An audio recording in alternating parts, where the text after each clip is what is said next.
오늘이 어버이 주일인데 어버이 주일 설교를 해야 되는데 우리 설교 스케줄에 요나서가 사실은 4주를 해야 돼서 여러분 어쩔 수 없이 가정의 달 메시지 대신에 요나서를 가게 됨을 양해해 주시기를 부탁드립니다. 여러분이 공부를 열심히 하셨으니 제가 많은 설명을 안 해도 분명히 다 이해가 가실 거라서 설교는 전체를 정리하는 방향으로 가겠습니다. 1절에 하나님의 명령이 요나에게 임했습니다.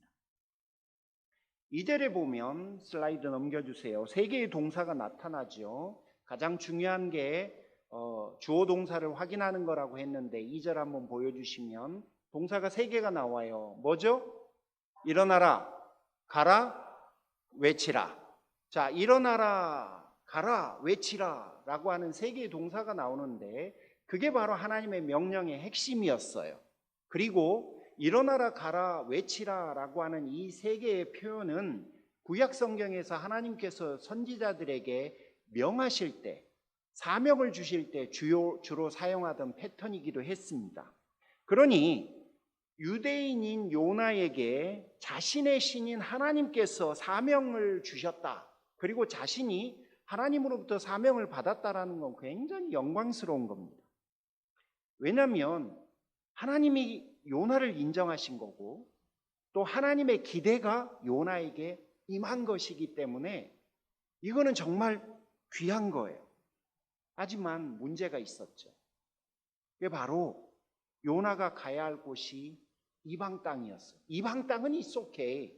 왜냐하면 수많은 선지자가 이방인을 위해서 부름을 받았기 때문에. 그런데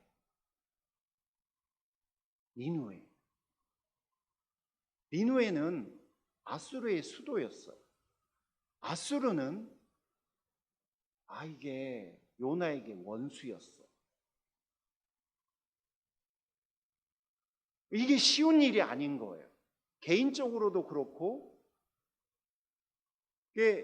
민족적으로도 그렇고 신앙적으로 생각하면 되게 간단해요. 하나님이 가라니까 가면 돼요. 하지만 여러분 얼마나 이 아수르라고 하는 나라가 정말 못됐냐면 브로크너라고 하는 신학자의 설명에 의하면 아수르 사람들은 포로를 잡은 후에 두 다리를 잘라버리고 한 팔을 잘라버렸대. 한 팔을 남겨두었는데 그 팔을 남겨둔 이유가 그 사람을 손을 잡고 조롱하기 위해서였어요. 아수르의 사람들은 포로의 혀를 잡아 빼버렸대요. 그리고 피부 한쪽에다가 밧줄을 건 후에 살아있는 채로 그 껍질을 벗겨버렸답니다. 그리고 성벽에다가 그 가족들을 쭉 걸었대요. 전리품이죠.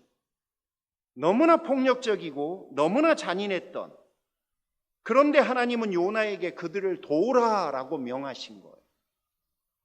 자, 다시 신앙적으로는 하나님이 가라라고 하면 가는 게 맞아요. 그런데 내 가족, 내 부모, 내 형제, 내 친구, 내 친척이 그들의 그 폭력적이고 그들의 그 잔인했던 그 일들의 희생자들이었어요. 그렇다면 개인적으로, 민족적으로 하나님께서 가라라고 하신 그 명령을 요나가 받았을 때 예 하는 것은 정말 쉽지 않았겠죠. 안중근 의사를 구해와라 라고 하면 자원할 사람들이 많을 거예요. 반대로 이완용을 구출해와라 라고 하는 이야기가 여러분에게 임했다고 해보세요. 쉽지 않을 겁니다. 내가 왜 이완용 같은 사람을 구출하기 위해서 목숨을 걸어야 하죠? 내가 역사에 내 이름이 어떻게 남을지를 한번 고민한다면 이건 결코 쉬운 일이 아니에요. 그런 의미에서 보면 요나가 3절에서 하는 반응이 어느 부분은 이해는 가요. 3절 한번 보여주시겠어요? 자, 뭐라고 시작되죠? 그러나, 항상 그러나, 그리고, 그런데와 같은 접속사는 되게 중요하니까 성경 이해와 해석과 구조를 위해서는 신경을 많이 써야 된다고 알려드렸고, 이제는 여러분 딱 보니까 보이죠? 하다 보면 다 보여요. 자, 그러나 하나님이 이렇게 했는데 반대로 요나는 안 그랬다 이 말이에요. 자, 그러나 요나가 어떻게 해요?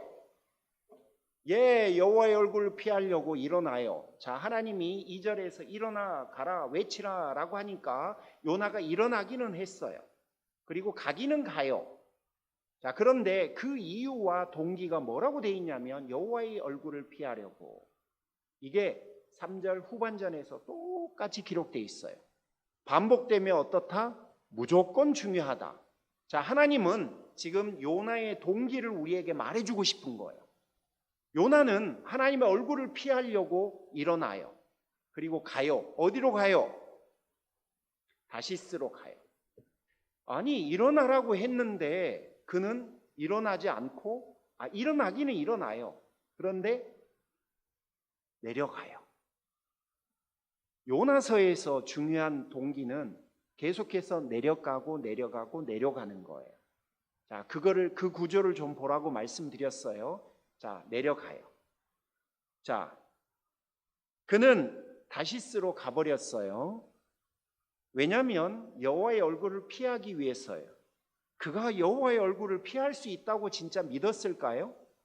정말 그는 도망가면 하나님이 자기를 추적해 오지 못할 거라고 생각했을까요? 정말 희한하죠. 하나님의 선지자가 하나님을 향해서 그 정도의 신앙을 가지고 있었을까요? 어떻든 그는 하나님을 피하려고 다시스로 갑니다. 왜 다시스일까? 왜 하필이면 다시스일까? 왜냐하면 다시스는 니느웨와 정반대였기 때문에 그렇습니다.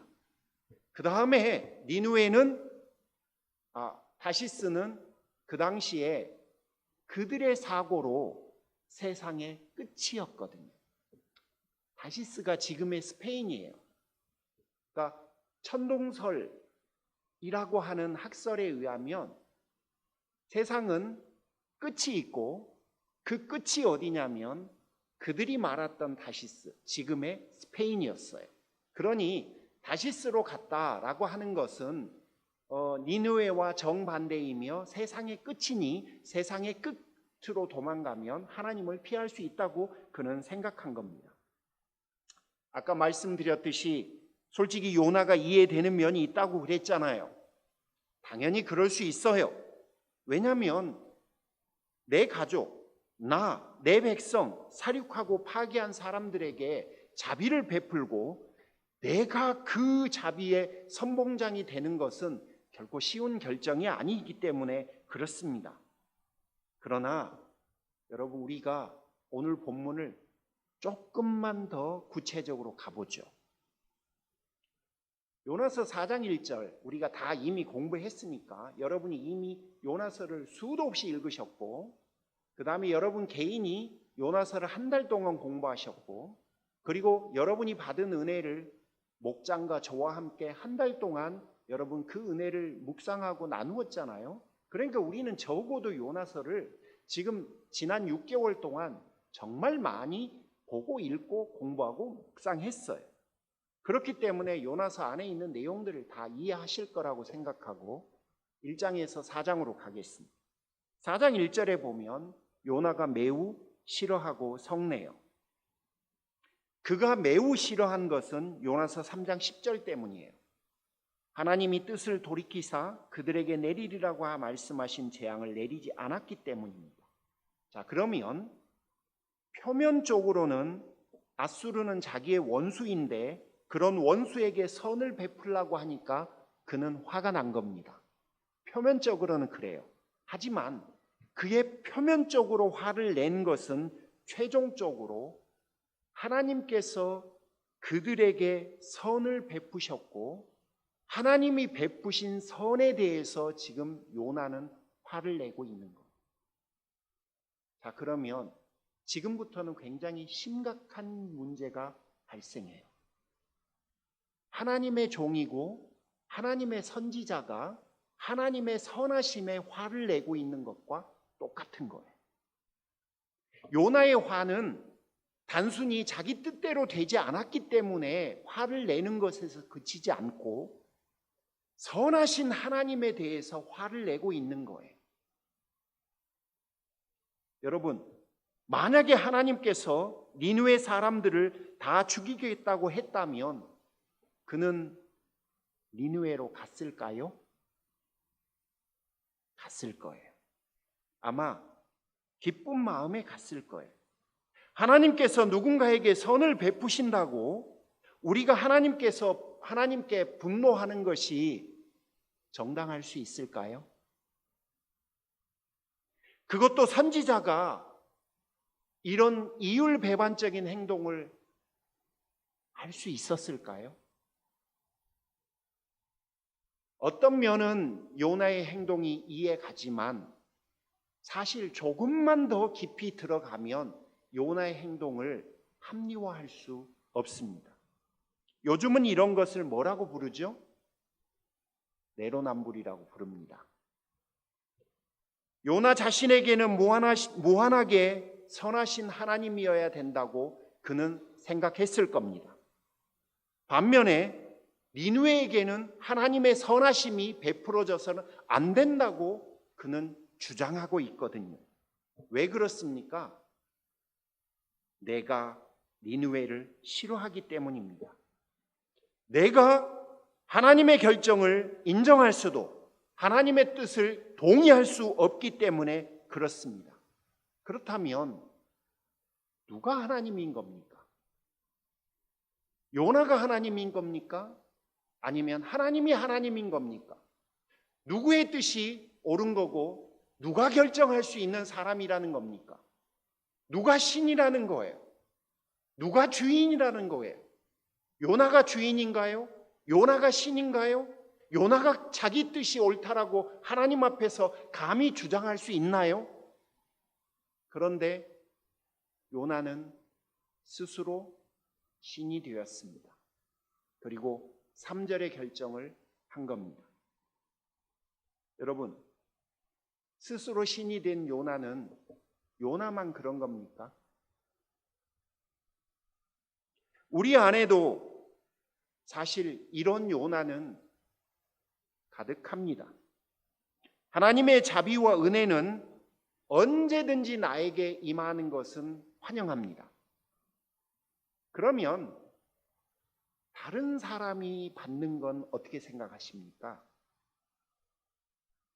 쬐끔 받는 건 괜찮지요? 근데 여러분보다 더 많이 받으시면 어떠십니까?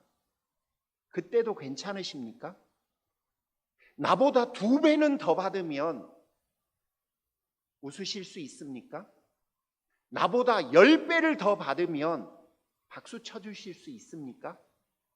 진짜로요? 진짜인 것 같으네. 전 그게 잘 안 되는데. 내 안에 있는 본성이 여러분 내가 더 주목받고 내가 하나님의 은혜를 더 많이 받아야 된다고 생각하지 않나요? 심지어 내 배우자보다 내가 더 하나님 앞에 사랑을 받아야 된다는 생각이 들어올 때도 있지 않습니까? 정직하지 않은 분들이 굉장히 많으신 것 같아요. 종종 하나님의 자비나 선하심이 느껴지지 않거나 나의 간절한 기도에 응답하지 않는다면 서운함이 들어오지 않으신가요? 자꾸 의심스러운 마음이 들기도 하잖아요. 어떤 때는 하나님의 부르심에 못 본 채, 못 들은 채 외면하기도 하잖아요. 내 마음에 안 들 때는 하나님에게 타당하고 납득할 만한 근거를 요구하기도 하잖아요. 그래도 이해가 안 가면 그냥 내 마음대로 합니다. 정직하게 말하면 이해시켜 달라고 기도하는 분은 소수예요. 대다수는 그냥 내 마음대로 살지 않습니까? 내가 하고 싶은 대로, 내가 원하는 대로. 그리고 하나님은 내가 살아가기에 편안하고 내가 행복할 수 있는 그 일들을 해결해 주는, 내가 도움이 필요하다 하면 도움을 주셔야 되고, 내가 이게 힘들다 그러면 그 힘듦을 해결해 주시는, 그리고 내가 필요치 않을 때는 저 멀리서 잠잠히 계셔도 되는 그런 분 아닌가요? 솔직히 그렇게 신앙생활 안 하나요, 우리? 그렇다면 이미 내 안에도 요나는 있는 거예요. 있기만 한가요? 많아요. 정말 많아요. 수많은 이해와 핑계를 우리는 끊임없이 대지 않습니까? 그리고 그 이해와 핑계를 쫓아서 당연한 듯이 당당하게 자랑스럽게 우리는 그렇게 하루하루 인생을 살아갑니다. 따라서 요나만 지금 잘못된 게 아니라 나도 요나와 같은 인생을 살고 있는 거예요. 여러분, 다시 이야기하지만 요나가 일면 이해가고 우리도 그렇게 살아가고 있기 때문에 요나를 뭐라고 말할 수 없지만, 여러분, 유사한 상황 속에서 요나처럼 안 산 사람도 정말 많아요. 그렇게 못나게 살지 않고 정말 아름답고 거룩한 삶을 사는 사람들도 진짜 많습니다. 예레미야, 하나님이 바벨론의 포로로 가라는 것, 그럼 70년 후에 돌아올 것이라는 메시지를 이스라엘 사람들에게 전하라고 했어요. 여러분, 이 말은요, 그 일본에 그 침략 당했을 때 침략 당하고 그 다음에 일본에게 완전히 점령되기 전에 일본에게 항복하자는 메시지를 전하는 것과 다를 바가 하나도 없는 거예요. 여러분, 이게 말이 됩니까? 이런 메시지를 받아갖고 예레미야가 순종하기가 쉬웠을까요? 그런데 예레미야는 무려 40년간이나 그 메시지를 끊임없이 전했습니다. 왜 그랬죠? 하나님이 하라고 하시니까. 이해는 안 갔지만 그는 했어요. 여러분, 더 심각한 예가 있어요. 마리아. 시집갈 날을 받아둔 처녀가 임신을 할 거라고 하나님에게서 메시지가 왔어요. 여러분, 이게 말이 됩니까? 그의 정혼자 요셉은 당시의 풍습대로 약 1년간 함께 살아갈 방을 짓는 일을 하고 있었어요. 그러니까 그 당시에는 약혼을 하고 결혼을 하는 사이에 함께 살 방을 만드는 게 풍습이었어요. 그러니까 다 자연스럽게 지금 마리아의 정혼자인 요셉은 함께 살 방을 만들면서 그 살아갈 부푼 꿈에 부풀었을 거예요. 그런데 자기의 정혼자인 마리아가 배가 불러온다는 것을 생각해 보세요. 어떻게 그 사람의 얼굴을 볼 거예요? 정혼자 요셉이 받을 충격은 어땠을까요? 마리아가 천사로부터 그 메시지를 받았을 때 그녀는 정말 곤란했을 거예요. 동네 사람들 앞에는 어떻게 서고 부모님에게는 어떻게 섰을까요? 그런데 그녀가 뭐라고 합니까? 주의 계집종이 오니 당신의 뜻대로 하시옵소서. 여러분, 이게 말이 됩니까? 말이 되냐고요, 이게. 그런데 그녀는 그걸 받아들여요. 왜죠? 자기는 종이니까. 호세아 이야기를 좀 해볼까요? 부모가 정말 귀하게 키웠고 또 잘 자라주었어요. 장래가 촉망되던 인재였습니다. 그런 그를 향해서 하나님이 메시지를 전하셨는데 창녀 고멜에게 장가가라 라는 거예요. 와우.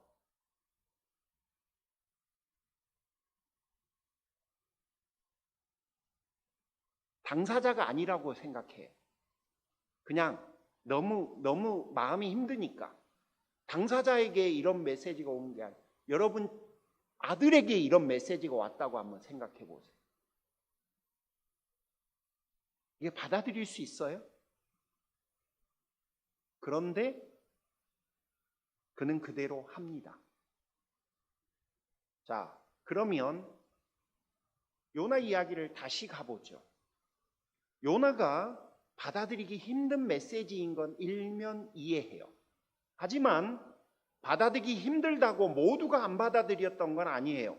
더 받아들이기 힘든 일들도 성경 안에는 많이 있었으나 많은 사람들이 그대로 받아들였습니다. 이런 메시지를 전하면 성도들이 조금 부담스러워해요. 자신에게 그런 일들이 임할까 봐. 여러분에게 그런 일들이 임할까 봐 솔직히 좀 불편하고 부담스러움이 있을 텐데, 여러분 예레미야, 호세아, 마리아와 같이 이런 메시지는, 이 단어가 조금 그런데요, 아무나에게 임하지 않아요. 그러니까 여러분 걱정 안 하셔도 돼요. 그러니까 제가 예레미야, 마리아, 호세아 예를 가지고 오면서 좀 고민을 했거든요. 이 예가 적절할까? 그리고 성도들이 이걸 어떻게 받아들일까 싶었는데, 여러분 그분들 이야기를 하고 싶은 거는 아무리 받아들이기 힘들고 이해하기 어려워도 받아들였던 사람들이 있었다는 이야기를 하고 싶은 거예요. 그러면 목사님, 우리의 인생에 이 메시지가 어떤 메시지로 올까요? 라고 하는 것은 저는 이런 거예요. 적어도 우리가 요나처럼은 살지 않았으면 좋겠어요. 왜 그러냐면 하나님이 하나님이시잖아. 그리고 나는 하나님이 아니잖아요. 내가 아무리 받아들이기 어렵고 내가 아무리 이해하기 힘들고 내가 아무리 원하지 않는 일들이라 하더라도, 내가 아무리 그걸 원치 않는다 하더라도 여러분 내가 하나님이 될 수는 없잖아요. 적어도 기본은 지켜야 되잖아요. 신앙인으로서 걸어가면 안 되는 걸, 그리고 신앙인이 넘어서는 안 되는 선, 그 선은 넘으면 안 되잖아요. 걸으면 안 되잖아요. 우리가 인생을 살다 보면 부모님께서 하시는 말씀에 동의가 안 될 때가 있어요. 부모님들이 하시는 말씀들이 정말 내 인생과 너무 동떨어진 그런 이야기라고 느껴질 때가 있어요. 여러분 제가 2주 동안 부모님을 만나고 왔으니까 몇 번 느꼈을까요? 나 때는 막 그러면서 호랑이 담배 피우던 시절 이야기를 제가 100번 들었던 이야기를 우리 부모님도 하시고 장인어른도 하시더라고요. 그때마다 제가 무슨 생각을 했는지 아세요? 101번 들으면 되지 뭐. 102번째 들으면 되지 뭐. 여러분 그게 100번만 들었던 이야기인가요? 레파토리 제가 다 외워요. 그 다음에 뭘로 갈지도 다 알아요. 그런데 여러분 그 시간이 지금 그걸 듣고 있으면 안 될 시간처럼 느껴지기도 해요. 야, 너무 아깝다라고 느껴지기도 해요. 그리고 좀 그게 과하고, 특히나 저희 아버지 어머니 분명히 이 설교 또 들으실 건데 옛날에 그 슬펐던 일들을 조금 벗어나시면 좋겠어요. 딱 내가 힘들었다, 서글펐다, 아팠다, 그러면 그러나 지금은 아니다, 딱 이렇게 가면 좋은데, 또 누구 때문이다, 뭐 때문이다, 막 2절, 3절 가면 이제 이거는 뭐 듣기 싫은 이야기로 가요. 그러면 자식 입장에서는 우리 엄마 아버지가 행복했으면 좋겠어. 우리 엄마 아버지 입에서는 누군가를 격려하고 또 그래도 인생에 대해서 감사하고 하는 이야기가 나왔으면 좋겠어. 그러나 안 나와. 그러면 자식 입장에서 서운해지죠. 또 그게 과해지면 화도 나요. 여러분 그럴 수는 있어요. 부모님 향해서 서운하고 실망하고 화를 낼 수는 있어요. 그러나 내가 부모가 될 수는 없어요. 자식들이 아무리 부모보다 더 뛰어나고, 자식들이 아무리 부모보다 더 많이 배우고, 자식들이 아무리 부모보다 더 많은 것을 가졌다 하더라도 절대 한 가지는 넘어설 수 없는 게 있어요. 살아온 세월.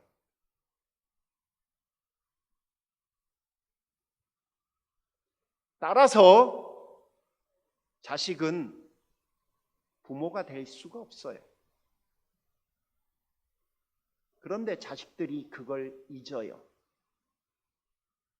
그리고 선을 넘어요. 아버지 때문에 실망했다고 아버지가 아닌 것처럼, 엄마 때문에 화가 났다고 엄마를 엄마로 인정하지 않으려고 하는 것처럼, 한 번 선을 넘고 나면 여러분 돌이킬 수 없는 관계가 돼요. 기본은 지켜야 돼요. 부모는 부모고 자식은 자식이에요.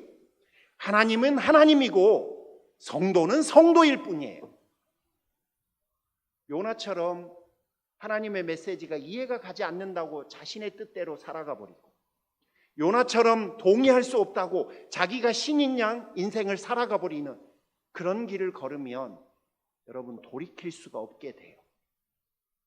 하나님이 하나님이시지 요나가 하나님이 아니에요. 하나님의 생각이 우리의 생각보다 더 깊고 넓고 크지, 아무렴 어떻게 요나가 하나님의 생각보다 더 깊고 넓고 크겠어요. 그걸 아는 우리가 오늘 요나처럼 사네?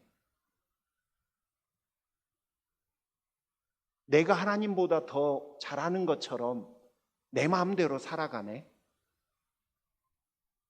내 안에 동일한 요나가 있네? 여러분, 우린 인생 그렇게 살면 안 돼요. 그래서 여러분 몇 가지 여러분과 같이 논의하고 싶은데, 신앙생활을 하다 보면 혼란스럽고 의심스러운 순간들이 찾아와요. 그 순간들마다 내가 처한 상황이나 눈에 보이는 상황에 여러분의 삶을 맡기지 말아야 돼요. 하나님이 어떤 분이신지를 기억하고 하나님에게 여러분 인생을 맡겨야 돼요. 이거는 기본 중에 기본이에요. 자, 요나는 스스로 신앙인이라고 하면서도 유독 하나님께만 까다롭고 무례하며 교만하기까지 했습니다.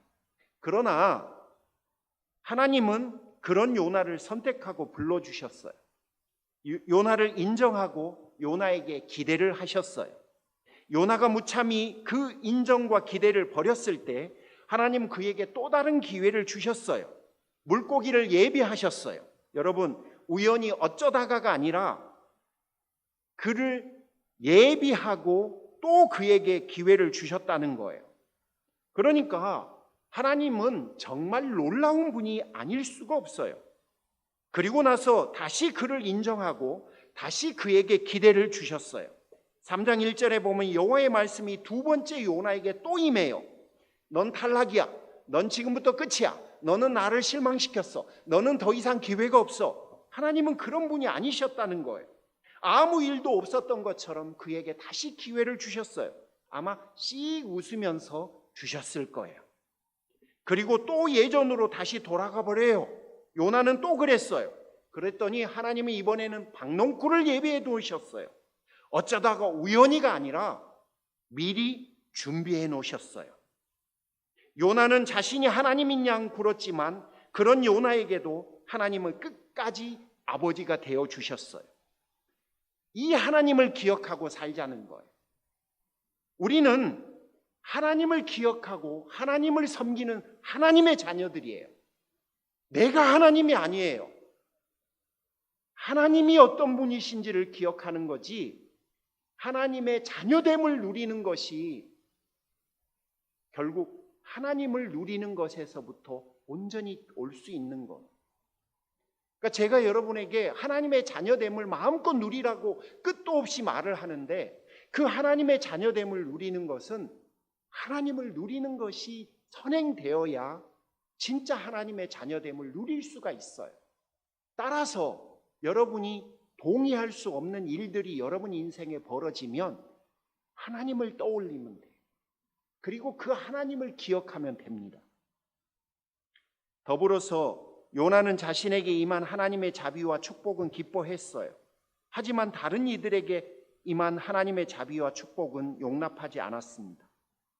하나님의 은혜와 자비가 내 자신뿐만 아니라 다른 사람에게, 모든 인류에게 필요하다는 것을 그는 동의할 수 없었어요.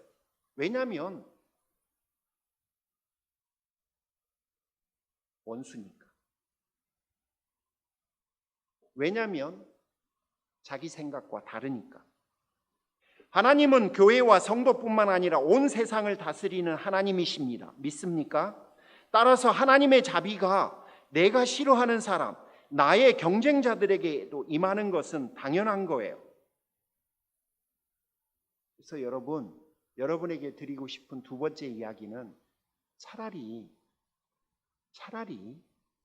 내가 하나님의 은혜와 자비의 통로가 되는 것을 선택하시기를 권해드려요. 마음에 안 드는 사람, 미운 사람, 절대 하나님의 은혜가 임하면 안 된다고 생각하는 사람, 그런 사람들을 향해서 여러분이 차라리 그 자비와 은혜의 통로가 되는 것이 훨씬 나을 수도 있어요. 우리는 세상을 경쟁으로 봅니다. 왜냐하면 어린 시절부터 진화론과 유물론을 학습받았거든요. 진화론과 유물론은 간단해요. 1등이 되라. 2등은 살아남지 못한다. 2등은 꼴찌 중에 첫 번째일 뿐이다. 정말 우리 많이 들었잖아요. 그렇죠? 그것에 놀랍도록 학습되어 있기 때문에 우리가 세상을 바라보는 시선은 경쟁이에요. 내가 살아남기 위해서 그냥 속으로는, 겉으로는 웃지만 속으로는 씁쓸해요. 겉으로는 박수를 쳐주지만 사실 속으로는 저게 나한테 와야 됩니다. 왜 저 사람에게 갔을까? 저게 내 자식이 저래야 되는데. 우리는 그럴 수밖에 없어요. 왜냐하면 그게 본성이고 그게 우리가 학습받은 거기 때문에 그렇습니다. 자, 그러면 세상을 경쟁으로 보는 시선부터 바꿔야 돼요. 경쟁으로 보지 않아야 해요. 내 옆에 있는 사람을 향해서 경쟁이라고 하는 시선으로 바라보지 말아야 해요. 그러려면 결국 사고를 바꿔야 돼요. 아, 나는 경쟁하지 않아도 살아남을 수 있어. 아, 나는 경쟁하지 않아도 행복할 수 있어. 그래야 되는데 결국 그게 여러분 인생에 하나님 나라 복음이 들어가고 여러분의 삶을 하나님 나라 복음으로 재해석해내는 부단한 노력을 해야만 그때부터 하나님 나라 복음이 여러분 삶의 가치를 가지고 오고 의미를 가져오게 돼요. 그러면 그걸로 만족하게 돼요. 그러지 않으면 내가 하나님을 믿고 하나님을 섬긴다고 하면서도 여전히 나는 경쟁의 시선으로 인생을 살아갈 수밖에 없어요. 제가 만난 어떤 분은 경영학으로 박사학위를 하시다가 처갓집이 부자였는데 결혼을 조건으로 그 장인어른이 박사학위 하면 뭐하냐고 때려치우고 사업이나 하라고. 그래서 진짜 근사한 사업체를 물려주셨어요. 이분이 제가 섬기던 교회는 그 별명이 있었는데 서울대 교회라고 하는 별명이 있었거든요. 제가 새가족 담당 목사였고 양육 담당 부목사였는데 그 새가족들이 기수마다 이렇게 새가족들의 미팅을 몇 개월씩 하는데 어느 새가족 기수는 저만 빼고 다 박사셨어요. 그러니까 그만큼 박사학위를 갖고 서울대 출신들이 많은 그런 분이셨어요. 그런 교회였어요. 그러니까 이분이 자기가 박사학위를 도중에 관둔 게 정말 부자세요. 진짜 부자예요. 여러분 상상하기도 힘들 정도로 부자세요. 근데 이분이 자기가 박사학위가 없는 게 너무너무 그렇게 아쉽고 서운하더래. 그래서 저한테 뭐라고 하셨냐면 목사님 내가 박사는 못 됐지만 장로는 해야겠습니다. 그리고 그때부터 새벽 예배를 나오십니다. 그러시더니 갑자기 양육 프로그램에 들어오시고 제자훈련, 사역훈련을 다 하시고 결국은 이분이 성도들 투표에 의해서 장로님이 되셨어요. 되게 좋은 해피엔딩 같죠. 근데 장로가 되셔서 첫 번째 한 당회에서 멱살 잡고 싸우셨어요.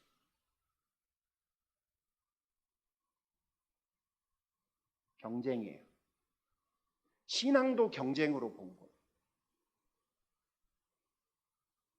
그 시선을 바꾸지 않는 한 여러분 요나처럼 살게 됩니다. 긍휼히 여기는 마음으로 바꿔야 돼요. 세상은 경쟁으로 보지 않고 불쌍히 여기는 마음으로 봐요. 솔직히 다 긍휼히 보기는 해요. 근데 그 긍휼히 보는 존재가 누구냐면 나예요. 나를 불쌍히 여겨요. 다른 사람을 불쌍히 여기려니까 나만 불쌍히 여겨요. 나만 불쌍한 것처럼, 나만 불행한 것처럼, 나만 외로운 것처럼, 나만 도움이 필요하다고 생각해요. 모든 세상이 나를 어텐션 해줘야 된다고 생각해요. 안 해주면 서운해요. 우리가 그렇게 변해버린 거예요. 근데 이거를 바꿔야 해요. 경쟁의 시선이 아니라 제가 늘 말씀드린 대로 부드러운 시선으로 따뜻한 마음으로 봐줘야 되는 거야. 나만 그렇게 보는 게 아니라 나도 그렇게 보고 다른 사람들도 그렇게 봐줘야 해요. 조금 유치하지만 옆에 있는 사람 한번 봐보세요. 그분을 그렇게 봐줘야 돼요. 그분을 불쌍히 여겨요. 하나님, 이분을 불쌍히 여겨주십시오. 그래야 여러분 요나와 같이 살지 않을 수 있습니다. 경쟁은 십자가 아래 내려놓고 타인을 향한 긍휼을 여러분이 회복하시기를 축복합니다. 마지막 요나는 하나님의 자비와 은혜를 한순간 받기만 할 뿐 잠시 후에 손바닥 뒤집듯이 뒤집어버리고 본래의 모습으로 돌아가잖아요. 이게 물고기, 박농쿨 이런 것들을 경험하지만 바로 옛날로 다시 돌아가요. 제가 여러분 좀 이게 너무 일반화시키는 것이 아닌가 고민이 좀 되기도 했습니다만 이런 그 현상이 기독교 안에 들어온 게 그 성 어거스틴의 고백록 이후에 이렇게 들어왔다라고 학자들이 말을 해요. 그러니까 어거스틴이 굉장히 우리가 생각하기 어려운 정도의 신앙의 체험을 하고 하나님을 영접하잖아요. 그 이후의 변화들을 쭉 그 고백록에다가 써놨는데 교회는 어거스틴의 고백과 변화를 어텐션하지 않고 그가 한 체험을 어텐션해요. 그래서 신앙의 체험을 굉장히 그때부터 드라마틱하게 생각하며 강조하기 시작했어요. 그러니까 어거스틴은 그 체험이 굉장히 큰 전기를 마련한 건 사실이지만 그가 위대한 거는 그 체험을 통해서 그가 생각을 바꾸고 행동을 바꾸고 삶을 바꿔냈다는 것이 가장 중요한 거예요. 그러므로 체험은 하나의 계기가 될 수 있으나 목표가 될 수는 없어요. 그러나 우리가 그걸 못 보고 체험을 목표로 삼는 신앙인들이 굉장히 많아졌어요. 그래서 그때부터 무슨 이야기를 하냐면 체험을 굉장히 중시하는 신앙 모습들이 생겨났어요. 그리고 지금 현대교회는 이미 그 현상이 고착화되었어요. 그러니까 어떤 체험이 우리에게는 굉장히 소중한 거예요. 인정해요. 당연해요. 저도 그래요. 저도 그랬어요. 그런데 그거는 계기예요. 과정이에요. 목표가 아니에요. 그 다음에 무슨 일이 벌어져야 되냐면 그 체험을 통해서 생각을 바꿔내야 돼요. 그리고 행동을 바꿔내야 돼요. 그리고 그 행동을 바꿨을 때 삶이 어떻게 바뀌는지를 목도하고 결국은 체험은 삶의 변화를 수반해내야만 해요. 그런데 거기까지 안 가요. 그저 내가 체험한 그 사실, 그 사건, 그리고 그 경험, 그것을 가장 소중한 것으로 받아들여요. 그리고 그런 일들의 반복을 간절히 사모해요. 결국은 요나와 같은 일들이 반복될 수밖에 없어요. 물고기를 경험했지만 다시 돌아가요. 박농쿨을 경험했지만 다시 돌아가요. 그리고 또 다른 것을 경험하겠지만 또 돌아갈 거예요. 그러면 계속해서 나는 요나로 살게 될 거예요. 여러분, 목표와 방향과 과정을 구분해야 해요. 그런 일들은 과정이고 그리고 기회일 수 있어요. 그리고 그것들을 가지고 여러분 생각을 바꿔내세요. 그리고 행동을 바꾸세요. 그러면 삶이 바뀌어요. 그러면 여러분이 하신 그 경험들이 여러분을 존귀하게 만들 거예요. 여러분, 긴 이야기를 했는데 오늘 말씀을 떠올려 보십시오.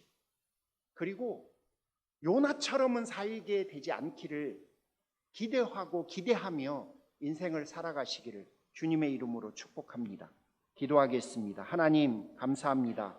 모든 성도들이 변화되어서 예수를 닮은 귀한 자녀들이 될 수 있도록 축복해 주옵소서. 감사드리오며 예수님의 이름으로 기도 올립니다. 아멘.